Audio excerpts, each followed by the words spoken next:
10 سال اس نے مجھے ہر انداز میں گرایا ہے اور اپنے پرائے کے سامنے مجھے ذلیل کیا ہے۔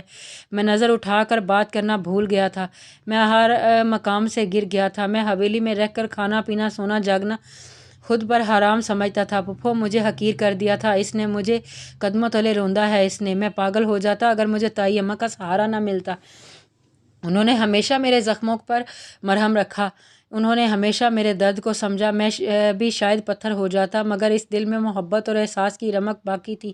میں نے، تائی اماں نے آنسوؤں کا خیال کر کے اس سے شادی کر لی۔ میں اس سے محبت کرتا تھا مگر اسے پانے کا خواب کبھی نہیں دیکھا، کیونکہ میں جانتا تھا میں اس کی نظر میں کیا ہوں۔ اگر میں اس کو پانے کا سوچتا تو زرینہ کے لیے حامی کبھی نہ بھرتا، لیکن یہ بھی شاید اس کے لیے ایک سزا تھی کہ ارغمان کو چھوڑ کر میری بیوی بننا پڑا، ورنہ میں جانتا ہوں کہ اگر زرینہ میرے خواب دیکھ سکتی ہے تو شہرزاد بھی ارغمان کے لیے راضی ہی تھی۔ تو اگر یہ واقعہ نہ ہوتا تو حالات مختلف ہوتے، وہ یقیناً اپنی زندگی میں خوش ہوتی۔ اگر میں نے اسے مجبور ہو کر اپنایا تھا تو اس نے بھی مجھے مجبوری سے ہی قبول کیا تھا، ورنہ مختوم شاہ جسے بے ذات شخص کو شوہر بنا لینے کا وہ کبھی بھولے سے بھی نہیں سوچ سکتی تھی۔ جب یہ سارا سودا ہی مجبوری کا ہے تو پھر میں کیوں خواہ اس پر اپنا حق جتاتا رہوں؟ میں کبھی بھی اس پر مسلط نہیں ہونا چاہتا۔ ہر انسان کی اپنی زندگی جینے کا بھرپور حق ہے۔ میرا دل، میری محبت، میرے خیالات، اس کی نفرت، عداوت اپنی جگہ، اپنی آزادی ہے، جیسے چاہے زندگی گزارے، میرا اس سے کوئی واسطہ نہیں۔ شاید ایسے آپ سے بھی نہیں۔ آپ کو بھتیجی کی فکر ہوئی تو فوراً مجھے ڈانٹ دیا۔ کیا آپ نے کبھی میرے لیے ڈانٹا اسے؟ غصے سے مشتعل ہوتے مختوم شاہ کے آخری جلے بھنے فکرے نے میمونہ پھپھو کا دل مٹھی میں بیچ ڈالا۔ وہ ٹرپ گئی تھیں لیکن وہ فون بند کر چکا تھا۔ وہ تڑپ گئی تھیں لیکن وہ فون بند کر چکا تھا اور صوفے پر گرنے کے انداز میں بیٹھ گیا تھا۔ یوں لگ رہا تھا جیسے آج اس کے وجود پر تھکن کا بہت بڑا پہاڑ ٹوٹ پڑا ہو اور وہ اس پہاڑ تلے دبتا چلا جا رہا۔ اس کی کیفیت بے پناہ بوجھل ہو گئی تھی، جسم و جاں پر شائستگی غالب آنے لگی تھی، اور یہ شائستگی تو کئی سالوں سے اس کے دل کا حصہ بنی ہوئی تھی، لیکن گزشتہ سال 1.5 سال سے اس میں اضافہ ہو گیا تھا اور آج تو موبائل دوبارہ بجنا شروع ہو چکا تھا۔ اس نے بند آنکھوں کے باوجود موبائل کا کینسل کا بٹن دبا دیا اور ہر طرف خاموشی ہو گئی تھی۔ کچھ دیر بعد پھر اس کا شور شروع ہو گیا اور اس نے بنا دیکھے کان سے لگا لیا تھا۔ دیکھو بیٹا، تم اپنے مقام پر غلط نہیں ہو، مگر جو گزر چکا ہے اسے بھلا دینا ہی بہتر ہے۔ وہ جیسی بھی تھی اب تمہاری بیوی ہے اور تمہاری بیوی بن کر اسے کوئی ملال نہیں ہے۔ وہ بہت خوش ہے اور اپنی گزشتہ غلطیوں اور کوتاہیوں پر نادم ہے۔ وہ غلط تھی جبھی آج تک تمہارے سامنے اس کی نظر جھکی رہی ہے۔ تم نے جو کہا، جو کیا، اس نے شکایت نہیں کی۔ دیکھو بیٹا، ضروری نہیں ہے ہر محبت کرنے والے کا دل اور صبر تمہارے جیسا ہو۔ وہ نازک احساسات رکھنے والی نازک لڑکی ہے، زیادہ دیر محبت میں بے رخی نہیں سہ سکتی۔ جہاں تم نے اتنے سال اپنے دل اور ظرف کو وسیع رکھا ہے وہاں اب ایسا کرنے میں بھی کنجوسی مت کرو۔ وہ تمہارے لیے زمین بن گئی ہے، ان کا آسمان بن جاؤ، اسے مان بخش دو اور اپنی محبت کو صرف ڈائریوں میں نہیں دلوں میں لکھنے کا فن سیکھو۔ محبت کاغذوں میں رہی تو بسیدہ ہو جائے گی، دلوں میں رکھو گے تو تازہ رہے گی۔ اور ویسے بھی آج کل اس حالت میں اسے تمہاری محبتوں کی تازگی کی اور اپنائیت کی ضرورت ہے۔ اس کا خیال رکھو، تمہارا ہی فائدہ ہے۔ ڈاکٹر نے بتایا کہ وہ کمزور ہے، ذہنی دباؤ بھی ہے۔ کل اس کا دوبارہ چیک اپ کروانا اور دوبارہ شکایت کا موقع نہ دینا، کیونکہ وہ اب پہلے والی شہرزاد نہیں ہے اور وہ اب صرف اور صرف تیری دیوانی ہے۔ اور اس کی دیوانگی کا یہ حال ہے، تمہاری ایک ایک بات اور ایک بے رخی بتا کر رو رہی تھی۔ وہ صبر کرنے والوں میں سے نہیں ہے اور نہیں سہ سکتی۔ جو ہو گیا محبت کے صدقے بھلا دو، اللہ تمہیں خوش رکھے گا اور تم انشاءاللہ بہت کامیاب زندگی گزارو گے۔ بس دل صاف اور کشیدہ کر کے دیکھو۔ انہوں نے اللہ حافظ کہہ کر فون بند کر دیا تھا، لیکن مختوم کے لیے تو حیرتوں اور بے یقینیوں کے جہاں چھوڑ گئی تھی۔ ان کے الفاظ اس کے دماغ میں ہلچل مچانے لگے تھے، ایک ایک لفظ ذہن کے پردے پر ناچ رہا تھا۔ محبت، شہرزاد، شکایت، حالت، ڈاکٹر، چیک اپ، دیوانگی، صبر، صدقہ، ایک ایک لفظ پر چکرا رہا تھا۔ پھر جھٹکے سے اٹھ کر ڈرائنگ روم سے اپنے بیڈ روم کی طرف بھاگا تھا اور اندر آیا تو قدم تھم گئے۔ وہ قالین پر بیڈ سے ٹیک لگائے بیٹھی، گھٹنوں میں منہ دیے دھواں دھار رو رہی تھی۔ مختوم کو اس کے رونے کی سمجھ نہ آئی۔ وہ قریب چلا آیا۔ شہرزاد، ابھی اس نے پکارا ہی تھا کہ وہ سچ مچ بکھر گئی۔ مجھے معاف کر دیں، مجھے معاف کر دیں، میں آپ کی گناہ گار ہوں، میں بدقسمت تھی، اپنی ہی چیز اپنے قدموں سے ٹھکراتی رہی، اس کی تذلیل کرتی رہی۔ اس نے مختوم کے پاؤں پکڑ لیے تھے، وہ ہل گیا تھا، اس کی شہرزاد اس کے قدموں میں۔ یہ کیا کر رہی ہو؟ اس نے جھک کر اسے اٹھایا اور اپنے سامنے کھڑا کر دیا۔ میں ساری زندگی آپ کے قدموں میں گزار دوں گی تو معافی کی حقدار نہیں بن سکتی۔ میں نے سچ مچ بہت گناہ کیے، لیکن مختوم آپ نہیں جانتے، اس میں میرا بھی اتنا قصور نہیں تھا جتنا ندرت چچی اور زرینہ وغیرہ کا تھا۔ وہ ٹھٹھرا اور چونک کر دیکھا۔ شاید ندرت چچی کو اندازہ ہو گیا تھا ارمان لالا مجھے پسند کرتے ہیں، جبکہ بابا سائیں اور اماں سائیں کا رجحان آپ کی طرف تھا۔ وہ شاید میری شادی آپ سے کرنا چاہتے تھے، لیکن اس لیے ندرت چچی نے بیٹے کا راستہ صاف کرنے کے لیے مجھے آپ کے خلاف بھڑکانا شروع کر دیا۔ اس کام میں زرینہ اور کبھی کبھی حسان اور ارمان لالا بھی شامل ہوتے تھے، اور انہوں نے کچھ اس طرح مجھے بدظن کیا کہ میں آپ سے چڑھنے لگی، کیونکہ اماں سائیں اور بابا سائیں ہم بہن بھائیوں سے زیادہ پیار اور توجہ آپ کو دیتے تھے، اور اس ناانصافی کا غصہ میں آپ پر اتارنے لگی تھی۔ میری ماں کا مجھ پر اثر نہیں ہوا، مگر چچی مجھے اپنے رنگ میں رنگ گئی۔ میں وہی کچھ بولنے لگی تھی جو وہ بولتی تھی، لیکن جب رشتوں کی بات ہوئی اور آپ کا رشتہ زرینہ سے طے ہوا تو وہ لوگ کافی خوش تھے، اور میں حیران تھی۔ ان کو جائیداد کا تنہا وارث مل رہا تھا۔ خیام چچا کی ساری پراپرٹی آپ ہی کی تو تھی، اور یوں ان کے ایک تیر سے دو نشانے لگے تھے، بیٹی بھی اور بیٹا بھی۔ لیکن میرے کڈنیپ کے بعد ان کے رنگ ہی بدل گئے تھے، وہ نظر ملانا بھول گئے تھے۔ بے شک میرا رشتہ ارغمان لالا سے طے ہوا تھا، لیکن ان خوابوں میں رہنے والی لڑکی نہیں تھی۔ میں نے کبھی ان کے حوالے سے کچھ نہیں سوچا تھا، کیونکہ انسان انہی کے متعلق سوچتا ہے جن کے ساتھ کوئی دل کا دھاگا بندھا ہو، جبکہ میرے لیے وہ ارغمان لالا ہی تھے۔ جب تک شادی نہ ہوتی میں محبت کا سوچ نہیں سکتی تھی، جب شادی ہوگی تو پھر محبت بھی ہو جائے گی۔ میں اپنے دل کو محبت سے نہیں بچا سکی، میں آپ کے بغیر نہیں رہ سکتی، میں آپ کی بے رخی سے مر جاؤں گی، میرا بھی کوئی اپنا نہیں آپ کے سوا، پلیز مجھے معاف کر دیں، پلیز۔ وہ اس کے سامنے ہاتھ جوڑی تھی۔ مختوم شاہ سکتے کی اسی کیفیت میں کھڑا تھا، اور اسے خاموش دیکھ کر اسے پھر سے رونا آنے لگا، اور وہ اس شخص کے سامنے تمام عمر ہاتھ جوڑے کھڑی رہتی تو اف تک نہ کرتی۔ آج وہ اس کی محبت کی جھلک دیکھ چکی تھی، اس محبت کی جو وہ شہرزاد سے بھی چھپائے پھر رہا تھا۔ لیکن میمونہ پھپھو اور مختوم شاہ کے درمیان ہونے والی گفتگو نے آج یہ راز بیاں کر دیا تھا۔ وہ سب سن چکی تھی۔ جب بھی ندامت کا احساس زیادہ تھا، اس سے پہلے کہ وہ مایوس ہو جاتی، مختوم نے اس کے ہاتھ کھینچ کر انتہائی محبت اور شفقت سے چوم لیے تھے، اور پھر اسی شدت سے کھینچ کر باہوں میں بھر لیا تھا۔ یہ بدن، یہ نگاہیں میری امانت ہیں، یہ گیسوں کی گھنی چھاؤں ہے میری خاطر، یہ ہونٹ اور یہ بانہیں میری امانت ہیں۔ کبھی کبھی میرے دل میں خیال آتا ہے کہ جیسے تجھ کو بنایا گیا ہے میرے لیے۔ وہ سرگوشی کو انداز میں گنگنایا، اس کا ہاتھ اپنے دل پہ رکھے ہوئے تھا، اور شہرزاد اس کے بازوؤں پر سر رکھے سونے کی تیاری کر رہی تھی، مگر وہ آج شاید سونے کے موڈ میں نہیں تھا۔ سو جائیں، مجھے بھی نیند آ رہی ہے، اس نے اپنا ہاتھ چھڑوانا چاہا، مگر مختوم نے اس کا ہاتھ اپنے رخسار پر رکھ لیا۔ یار مجھ سے باتیں کرو، مجھے ابھی نیند نہیں آ رہی۔